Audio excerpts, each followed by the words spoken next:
முத்துத்தொகை நூற்றில் வரலாற்று பக்கமாக காணப்படுவது பதிப்பு ஆகும். அந்த பதிப்பு பற்றி மன்னர்கள் ஈரத்தை மட்டும் கிடைக்காமல் அந்த ஈரத்திற்கு பின்னிற்கும் மருத்துவ முறைகள் மற்றும் போர் தொழில்களை விளக்கமாக காட்டுகிறது. வழிபாட்டமின்றி வெள்ளை ஊசியால் தைத்த தழும்பெயர என்று கூறுவோம். அப்படி என்றால் என்ன?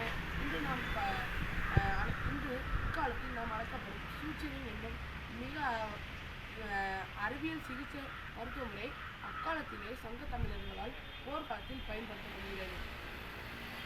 புண் ஆரியத்தின் தழும்பு துணியை தழும்பெற என்று நாம் அழைக்கிறோம். அந்த நூல் அழைக்கிறது, அதை பின்பற்றி நாமும் அழைக்கிறோம்.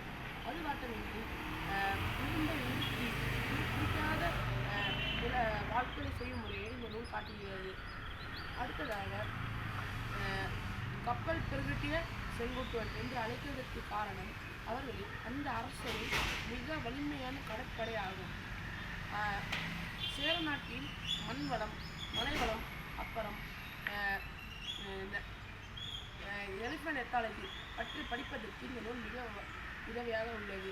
அதுவாட்டமின்றி சில நாம் ஆங்கிலத்தில் கெமிக்கல் ரியாக்ஷன்ஸ் என்று கூறும் சில கெமிக்கல் ரியாக்ஷன்ஸை பற்றியும் இந்த புக் காட்டுகிறது.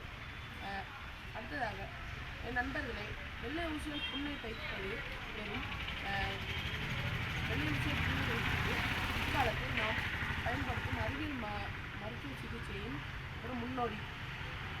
பதிற்று பத்து பயில்வோம், அறிவியல் தமிழால் பாலை வெல்வோம். நன்றி, வணக்கம்.